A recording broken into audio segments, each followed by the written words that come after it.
can I set up a functional layout for my comic pages? How do you translate traditional storyboards into digital layouts? Can I integrate digital art's benefits into my mainly traditional drawing practice? That's what we're going to talk about today. And to do it, we will use and dive in the new magic drawing pad that XPPen has kindly sent to me. XPPen is also the sponsor of today's video. Hi, my name is Veronica, aka Vespertilio. I am an Italian comic book author, tarot and oracle deck creator, and your spooky art teacher. It's me again, yours truly. Today, I'm taking you with me through the process of creation of my comic pages, focusing on creating my layouts. I've been working digitally for some time, but in the past couple of years, I turned back to traditional art. And at this point, it is rooted into my core passion for drawing. With that said, I definitely did not stop drawing digitally. In fact, integrating digital tools into my practice ended up improving my experience with traditional art.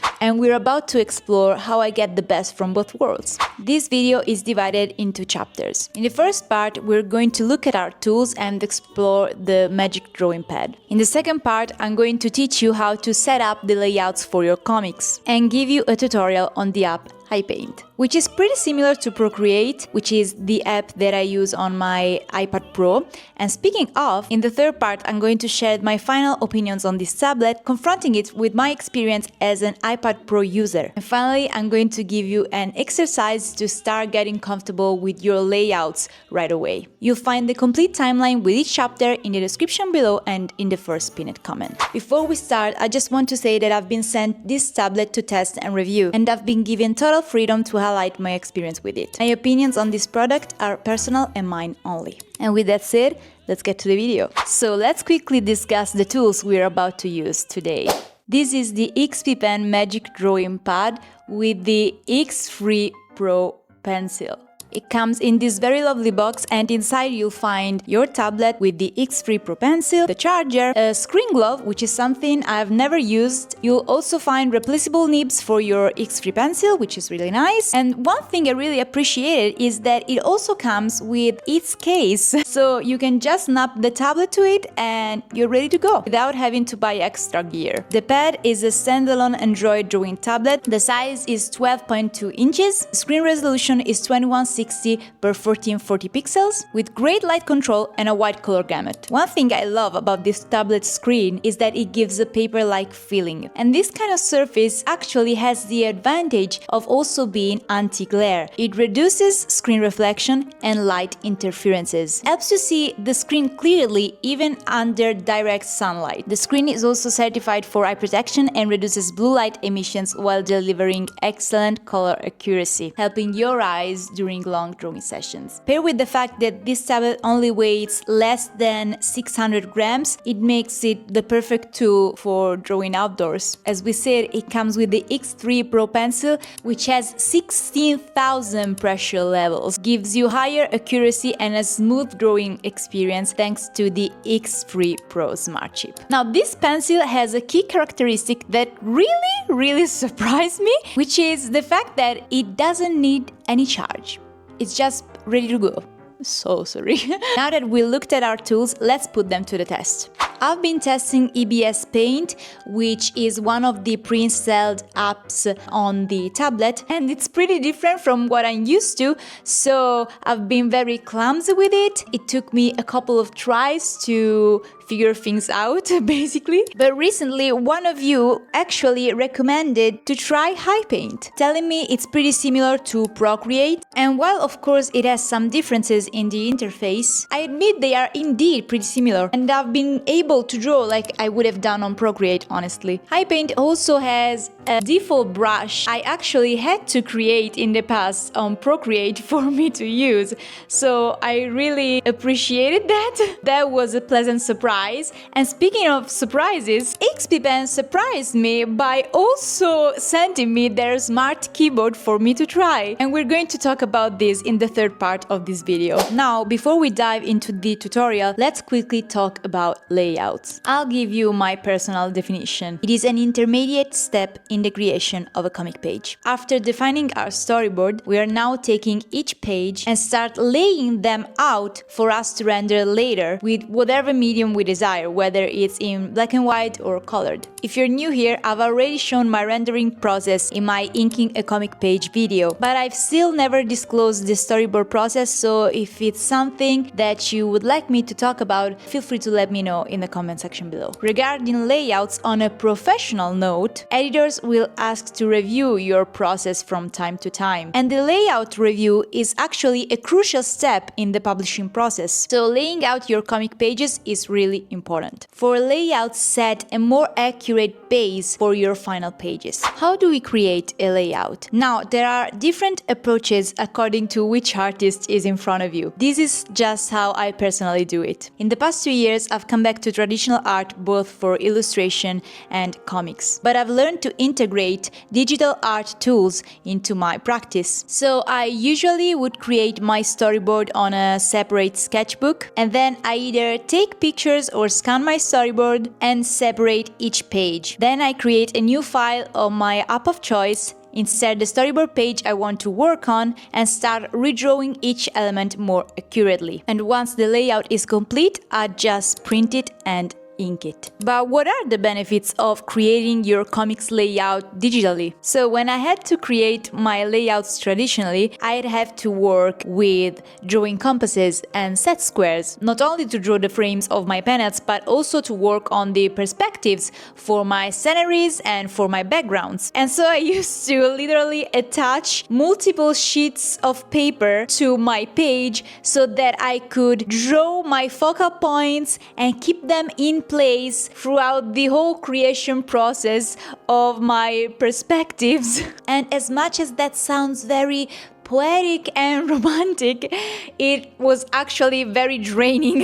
It is doable because I've done it, and I've done it for the entirety of my first graphic novel actually. But in turning this step digital, I have a series of options to simulate those tools, and that makes the drawing experience more comfortable. If you decide to change the size of your panels or the order in which they follow the story, you don't have to erase everything and start over, but you can simply move your panels around the page. In short, digitalizing this step makes it way more quicker. Why do I ink traditionally then? Number one, I prefer the look of traditional inking way more than a digital finish. Number two, traditional pages can eventually be sold to collectors. And most importantly, reason number three, I really enjoy doing this process traditionally. Now let's get to our step-by-step tutorial on HiPaint. So I have a script for this short story I'm working on. For the sake of this video, I just worked on 3 pages of the storyboard. I actually am working on the storyboard on this little notebook because let me show you. I usually work with this kind of detail, but when I do storyboards for myself, this is what they look like. I had to translate this into something a bit more clear. I feel frame-wise that those 2 pages would be more interesting, but in this page right here we also have a perspective. I think this could be the right one to show you also how to create perspectives and use digital tools to make it easier. We're going to go as planned with page 1. We have our tablet right here, so I'll just take a picture, then we're going to jump straight onto HiPaint. So here we have our camera. We just click in here. Hello. Yeah, the focus is extremely good. Let's put this aside. Just quickly crop this. Okay. Now, let's go back to HiPaint. I'm going to create a new file for you to see what are my settings. So I'm just going to go on this plus right here. And here I have all in Italian, but basically you select new canvas, I guess. And then I go to, and I just pick A4 300 ppi. Sometimes when I do final pages, I would scan the pages at 600 ppi and then work on those files. For layouts, 300 is pretty high and it's absolutely fine. And just like that, a new file is created. We want to go right here on the layers and create a new one. And then go on the plus right here and select, I guess, picture. We go in our gallery. I'm selecting the cropped version of my photo and it gets there. Once we put our storyboard on, then I usually would adjust it so that it would respect the allowance of the page. Now, I have no idea if that is what is called in English for comics, but it is what is called like for sewing. But basically what it means is that when you go print your page, some part of your page will be cut or will be stuck in the glued part of the page. So what you want to do is always leave some room around your panels. If, for instance, my storyboard looked like this, when printed, all this part could be cut. Okay, so let's imagine all this part being cut. This frame would be too close to the cut of the page. This frame right here would end up having no room at all. Here I have a balloon that would be cut, also her feet and the lower part of the chair would be cut. All those elements would be cut. It is important when planning your page to keep in mind that there's going to be things that are going to be cut. It's not something you can be 100% sure. It's not like I'll just leave a white frame around. It doesn't work like that. If you have panels that are unframed, you have to extend that panel so that in whatever point it gets cut, it still looks clean. I hope this makes sense. So even if this time I don't have a strict guideline to follow because it's a personal project, I'm still going to leave room for all my frames and I'm still going to leave some kind of an allowance. So I'm now going to put on a grid. The way I do it is by simply going here on the plus and clicking right here. It's like a grid symbol. Right now we have the grid, okay? This means that each square is 100 pixels. Now, one thing you want to know about this guideline is that if now I create a new layer and I try to draw, nothing will happen. It will literally just work as usual. You want to be sure that this little magnet right here is enabled, because when the magnet is enabled, you then automatically follow the grid. And so you're able to draw all those straight lines, parallel lines your heart desires, basically. You can also click on this little locket right here and this will block your grid. I'm going to very roughly decide my allowance. So in this case, I'm going to use the squares and I think I'm going to go with 3 squares and this extra piece we have right here. So now I'm drawing, okay, yes, there he is. So this time I'm going to go with 2 squares and a little extra piece. Okay, perfect. I think my actual allowance is going to be a square. Yes. I created a more external line, which is going to be my actual allowance. So I have to keep in mind that whatever goes outside of this first frame, it's going to be cut. This more internal frame, I'm going to use it as a guideline for the framing of my panels so that they all are in the same row. I'm going to use a different color. Let's use cyan. I want to trace my midpoints. Okay. So here's... Now the next thing I usually do, I take my storyboard page and by clicking again we have the opacity. So I would lower the opacity so that it doesn't look so strong in my eyes. And then we can create a new layer. The way I select multiple layers is just I click on the first one and then I drag the second one and then I would click on this little envelope right here and then you create a group basically. It's going to be our folder for our guidelines, okay? I'm going to start tracing my panels. Make sure your grid is activated. I'm just following what I did in my storyboard basically, but I'm going to do it more accurately. This space is a little too much, but I'm going to make it a little smaller right here. And then I'm following my guideline and also tracing the sides.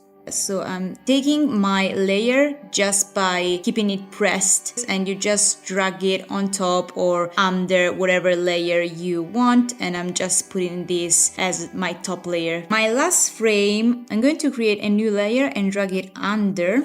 Then I'm drawing my straight line right here.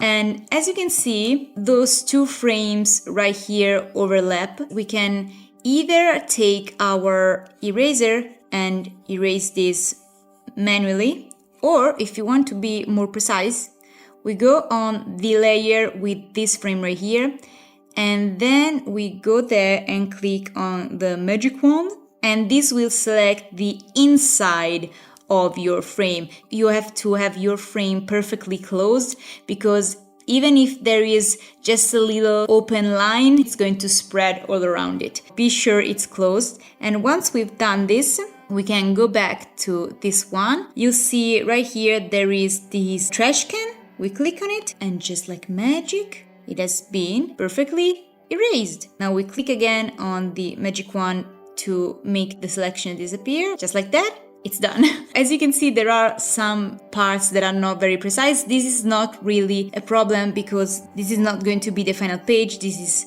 just our layout. We have to be more precise. This is a more accurate base for our final render, but we don't have to stress that much. Moving on, we have perspective. It is a very simple perspective because it is a one-point central perspective. I really like this perspective, and it's like the easiest perspective because, as you're going to see, it just involves one focal point. I'm going to enable again our guidelines because since this is a central one-point perspective, I need to know where the midpoint of my page is. I still prefer to work on new layers. I decided where my focal point would be, even though I didn't follow it very precisely. As you can see, this was very quick and intuitive, as storyboards are.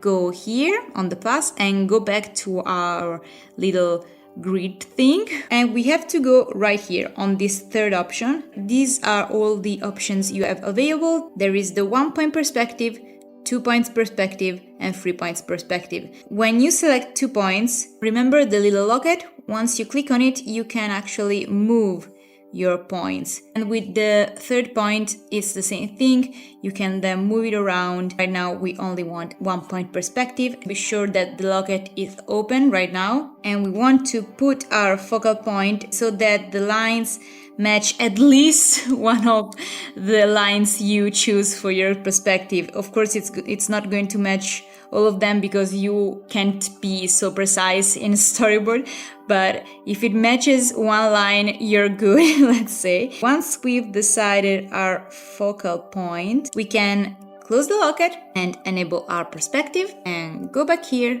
I'm just going to quickly make our guideline slider so it works exactly like it would for a layer.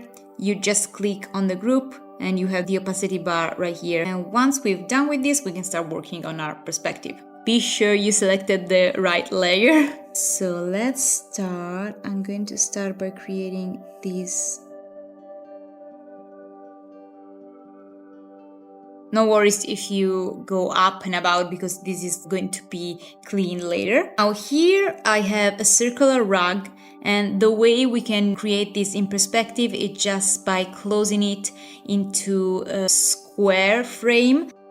I don't want to go right here because here is going to be the cut. So this is another thing really useful in guidelines. I can see how what I'm drawing interacts with the guideline, and I can actually use this to make my measurements and make sure everything is even. So I know right here it goes a little over this line, and so I'm just going to do the same thing.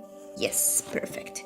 This figure right here risks to go a little too close to my allowance edge, so I'm going to go on my storyboard layer and I want to select the lasso option, select my figure right here, and then I'm going to pick the select option and make it, yes, a little smaller. Be sure it's centered. Make it so it doesn't go so close to my cut. A little bit smaller so that it looks cleaner. When I see something doesn't work, I just move it around. Let's go back to our perspective now. Let me just lower the opacity. So what we want to do right now is frame all of our elements that need to be in perspective into little boxes, basically. Here is the table, and I'm just going to... If you make a mistake, correct it and go on. There's no need to worry in this phase right here. One thing I want you to understand is that if you don't know how to create perspectives pencil on paper, it's going to be fairly hard for you to work on perspectives digitally. As much as we have our perspective tools, you need to know how those things work. Learn how it's done so that when you have those tools for you to use, you're going to be able to use them. And this is very important. I think I have all the things I need to build this scenery. I only prepared this side because it's going to go on the exact same spot on the other side. So I can just copy this part, flip it and paste it in this other part of my frame. This is another thing that makes this step way quicker digitally. So now to the fun part. Let's just turn off all of our grids. It's time to finally draw freely. Now, one thing I want to show you, which is really cool, is how I look at my references. One thing I do even before starting working on my storyboard is sketch some things on my sketchbook, and you're going to see there's one thing in particular that I'm going to paste directly on this page. I work on those things so that when it's time to create my layouts, I already know what kind of look I want to have. So what I do is I go on plus right here and I go on reference. And here I have already uploaded my reference. So I made this drawing on my watercolor sketchpad. And one thing I really like about this sketch is the table right here. You'll have here like select image, but once you selected your image, you can go right here and you can pick another image. So I have also this one right here. This is the title of my story. It's the job interview. Here I have some character design for this character right here. A little study of the peacock chair with Vespertilio, because if I can, I put her somewhere. I always prefer to do everything so that I know I did everything precisely, but now we have to add our character. So what I'm going to do is temporarily I'm going to lower the opacity of this part right here and then just draw the character up there and then erase what's behind basically. Before moving on, I just want to say that since this is a central perspective, a one-point perspective, and everything is going to be more or less the same, it's going to be pretty symmetrical apart from a couple elements, I'm going to use the Symmetry tool. So basically I'm going to first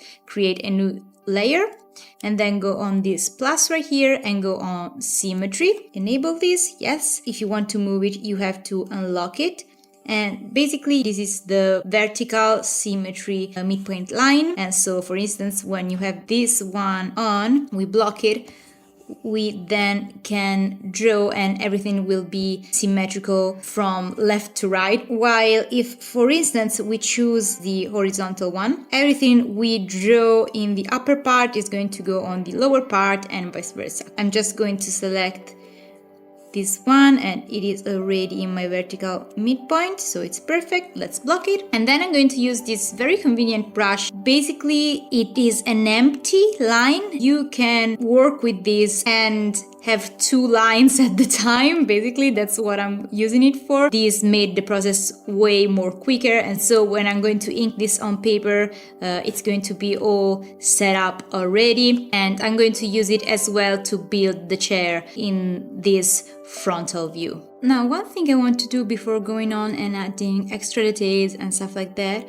I want to insert something here in the background. So I'm actually just going to drop it right here. I'm creating a new layer. So this is a study I made of an art piece from the 16th century by an anonymous artist, Dance of the Death or Totentanz. What I planned for this work is to have the Totentanz in the background.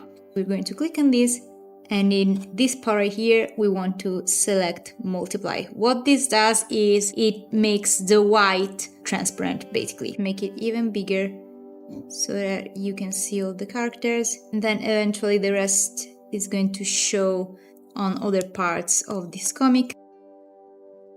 everything is a little low, and also here it's dangerously close to this part right here. So what I'm going to do right now is put all of the elements of my layout into a folder, take them. Here we have a very useful tool that is called move, I guess in English. You decide how much and then you move it with the arrows. Remove the guidelines.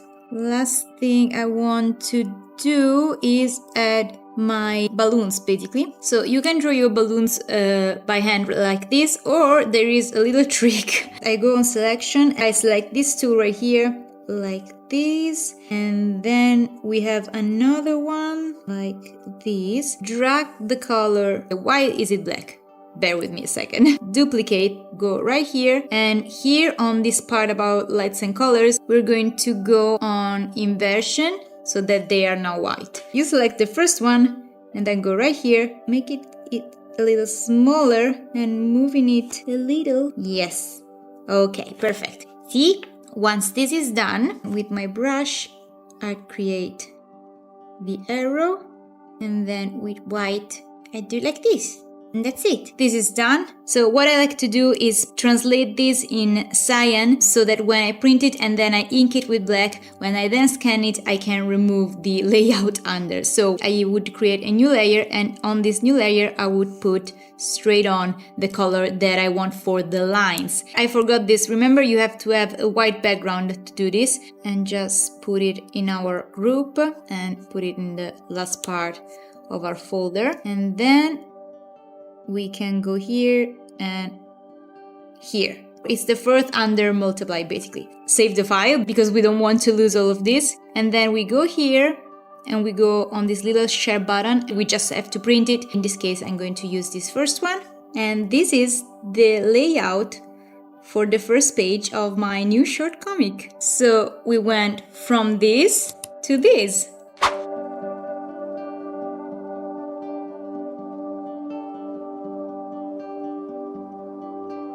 Now, let's compare my experience with the Magic Drawing Pad with my experience with the iPad Pro. I really hope you can't see all my fingers and scratches on those tablets. Those are proof of my commitment to review them. So, yeah. Many times you've asked me to recommend you tools for your digital art, and I've always found this task very difficult because I went from a little Wacom bamboo that I only would use to add colors to my pages to an iPad Pro. So that was a big jump, and I always find it difficult to give people more advice on this topic. But I'm now very happy to say that I'll be able to recommend you this tablet from now on as a valuable option. Quick disclaimer, this is my baby. I've been with this iPad for the past 4 years, and I'll keep using it, of course, but I admit I've become very fond of some characteristics of the Magic Drawing Pad. Let's be professional and start with the pros. The Magic Drawing Pad is very light, but feels less fragile compared to an iPad Pro. I'm always very nervous and afraid around it, and I very rarely bring it out of the house. While the Magic Drawing Pad feels more reliable on this matter. I will definitely bring it out with me, work at a cafe, or maybe even at the beach. I don't know if you can see, but the anti-glare built-in screen of the Magic Drawing Pad actually works better than the anti-glare screen I had to put on my iPad. Yeah, I can confirm. Basically, the same thing also goes for the X3 Pro pencil, which is very light, but definitely feels less fragile. And the fact that it doesn't need any charge is huge. As you saw, I've been able to work with it very easily, and the results I achieved are very close to the ones I usually achieve on Procreate. And keep in mind that Procreate is an app that you have to buy, while I've been able to recreate the same art pieces basically with apps that have free features. I think that by buying a professional software, you'll be able to achieve even better results. Another pro I haven't showed you yet is the PC view option. I'm so excited about this.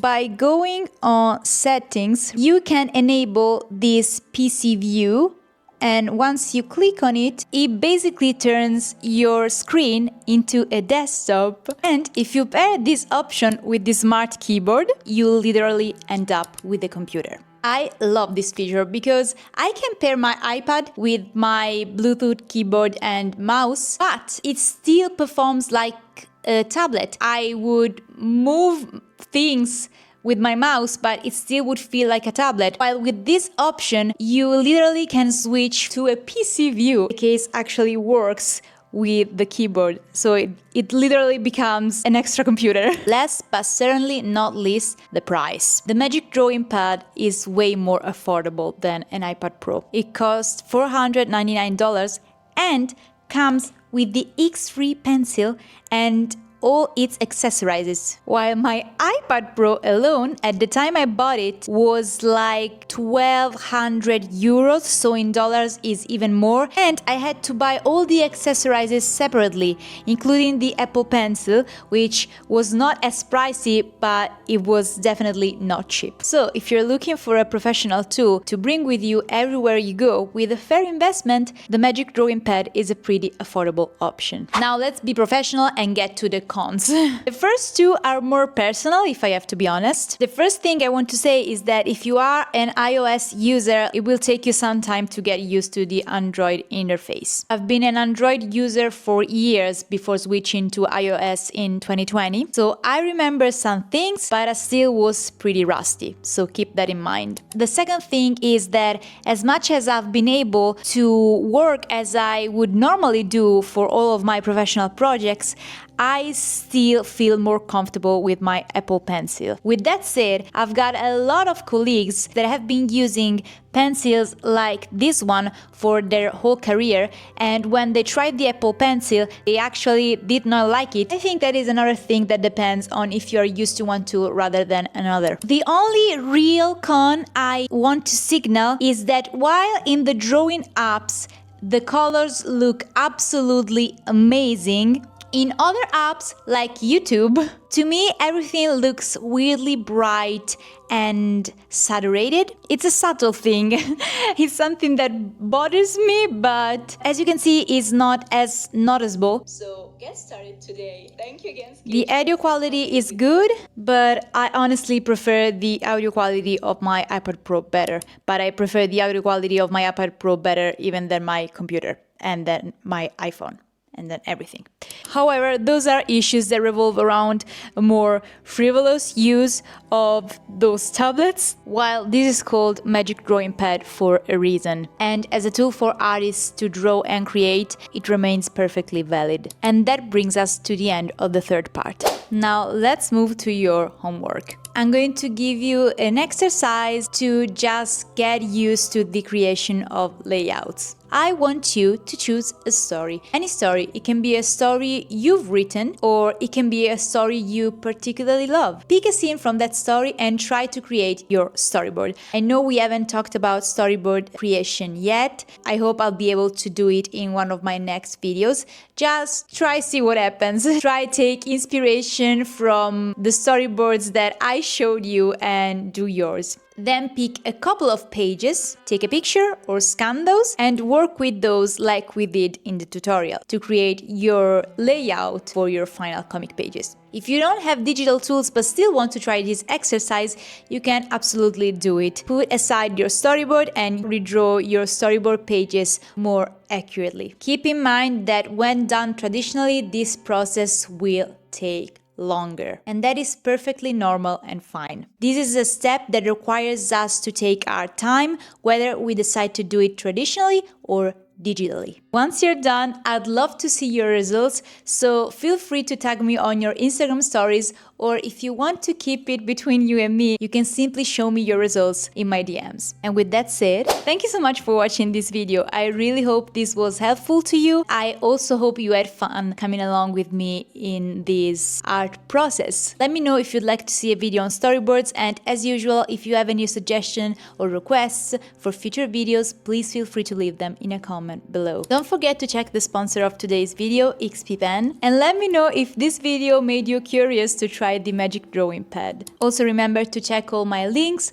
My very first tarot deck, Vesper Tarot, is now available for purchase and you can get it at the link in my description. Also, if you like my art and content and would like to dig a little deeper, consider joining my newsletter where I share weekly updates on my digitalized sketchbook. If you stayed till this point, thank you very much. I will see you very soon with more art videos. In the meantime, let's make art.